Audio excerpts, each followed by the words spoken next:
Welcome to Shri Bhagwati વિદ્યાલય.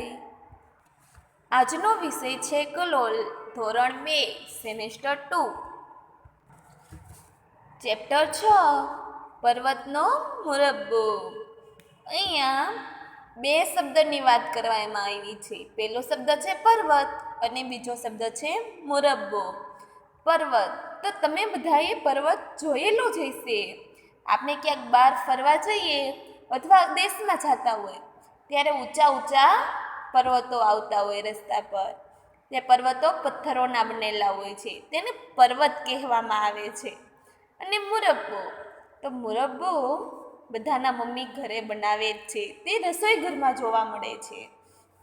ખાવાની મજા પડે ને, આપણે એને ભાખરી અથવા રોટલી સાથે ખાઈએ છીએ, પણ ખૂબ જ રસદાર હોય છે.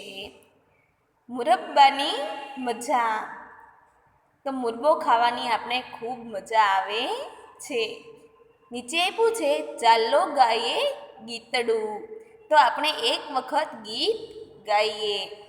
બરણીનો મુરબ્બો ખાવા ચાલ્યા ઉંદર ચાર, ખૂબ ધરાઈ ખાધો પોતે ખાઈને કર્યો વિચાર, બચ્ચા માટે ઘેરે થોડો લઈ જઈએ તો ઠીક, ઊંધે માથે પડ્યા બરણીમાં જરીના મનમાં બીક, શેઠે આવી પૂંછડી ઝાલી ખેંચી કાઢ્યા બહાર, ચૂચું કરતા બધાય ત્યાંથી ભાગ્યા મારમાર, બરણીનો મુરબ્બો લઈને આવ્યા ઉંદર ચાર, બચ્ચા વળગી ડીલે ચાટે મુરબ્બો રસદાર, ચૂચું ચૂચું મુરબ્બો રસદાર રસદાર. આ ગીતમાં આપણે મુરબ્બો અને ઉંદર વિશેની વાત કરવામાં આવી છે. ચાલો આપણે આ ગીત સમજીએ. બરણીનો મુરબ્બો ખાવા ચાલ્યા ઉંદર ચાર. તો બરણીમાં મુરબ્બો હતો, તેને ખાવા ચાલ્યા ઉંદર ચાર, એટલે ઉંદરો તે મુરબ્બાને ખાવા ચાલ્યા. ખૂબ ધરાઈ ખાધો પોતે ખાઈને કર્યો વિચાર. તો ચારેય ઉંદરોએ ખૂબ ધરાઈને ખાધો અને ખાઈને એક વિચાર કર્યો કે બચ્ચા માટે ઘેરે થોડું લઈ જઈએ તો ઠીક. તો ઉંદરોએ વિચાર કર્યો કે મુરબ્બો થોડોક બચ્ચા માટે ઘરે થોડોક લઈ જઈએ. ઊંધે માથે પડ્યા બરણીમાં જરી ન મનમાં બીક. ઊંધે માથે ઉંદર બરણીમાં પડ્યો, પણ એના મનમાં જરીકે બીક લાગી નહીં. તમને બધાને પણ બીક લાગે ને? આપણે ક્યાંક દાદર ચડતા હોય અને પડી જઈએ તો આપણે બીક તો લાગે જ ને, કે પડી જઈશ તો ઉંદરોને બીક લાગી નહીં. શેઠે આવી પૂંછડી ઝાલી ખેંચી કાઢ્યા બહાર.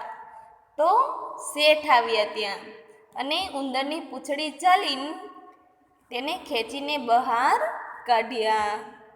ચૂચું કરતા બધાય ત્યાંથી ભાગ્યા મારમાર. તો બધાય ઉંદરો ચૂચું ચૂચું કરતા ભાગી ગયા. બરણીનો મુરબ્બો લઈને આવ્યા ઉંદર ચાર.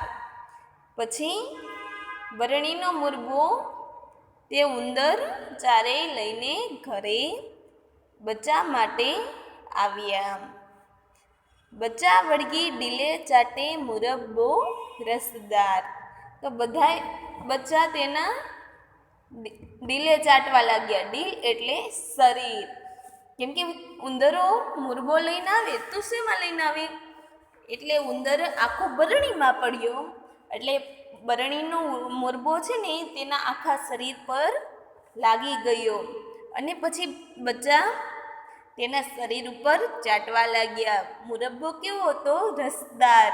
એટલે બધા બચ્ચાને મુરબ્બો રસદાર જેવો લાગ્યો. ચૂચું ચૂચું મુરબ્બો રસદાર રસદાર. તો મુરબ્બો રસદાર હતો. સમજ પડી ને વિદ્યાર્થી મિત્રો? અહીંયા ઉંદર અને મુરબાની વાત કરવામાં આવી હતી. ચાલો હવે આપણે આગળ જોઈએ. અહીંયા આપેલ છે, કોને કોને ઓળખો છો, ક્યારે જુઓ છો, ક્યાં જુઓ છો? કોઈ એક પાત્ર ભજવો. વિદ્યાર્થી મિત્રો, અહીંયા ઘણા બધા પાત્રો આપેલા છે, તેમાંથી કોઈ પણ એક પાત્ર તમારે ઘરે ભજવવાનું છે.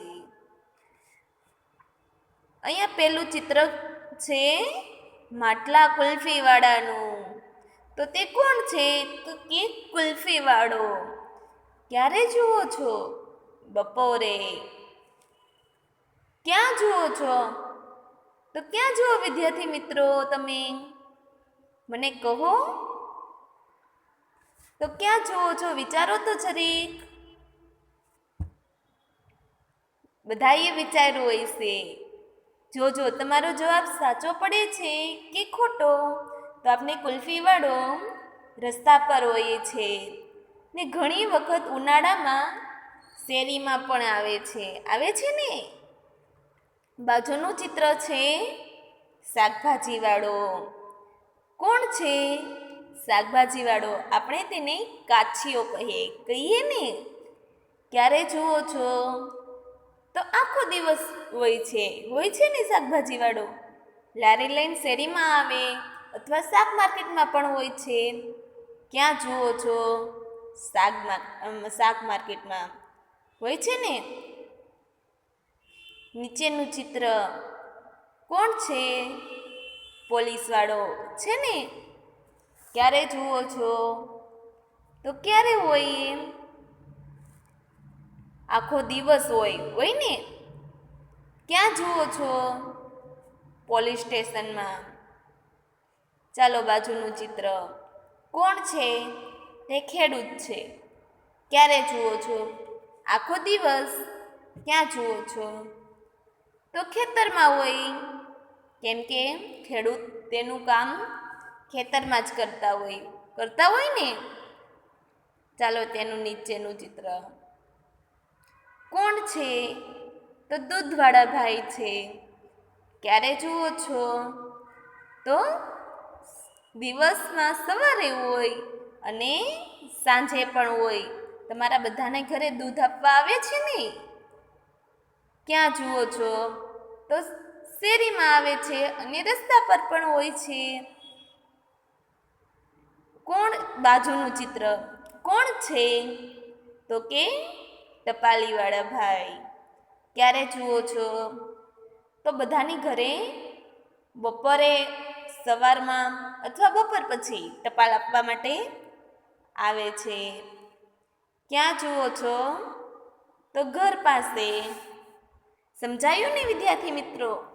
આ ચિત્રોમાંથી કોઈ પણ એક ચિત્ર તમે ઘરે ભજવશો અને મમ્મીને અને પપ્પાને તે ચિત્ર વિશેની વાત કરજો. આ ચિત્ર વિશે તમે બધા વિચારો અને તેમાં શું થયું હશે તે વિશે મમ્મી પપ્પાને વાત કરો. નીચે આપેલું છે કે કહો, આ ચિત્રમાં શું જોઈને તમને હસવું આવ્યું? તો તમારા મમ્મી સાથે વાત કરો અને ચિત્રમાં તમને શું જોઈને હસવું આવ્યું હશે તે મમ્મીને કહો. આ ચિત્રમાં રંગ પૂરો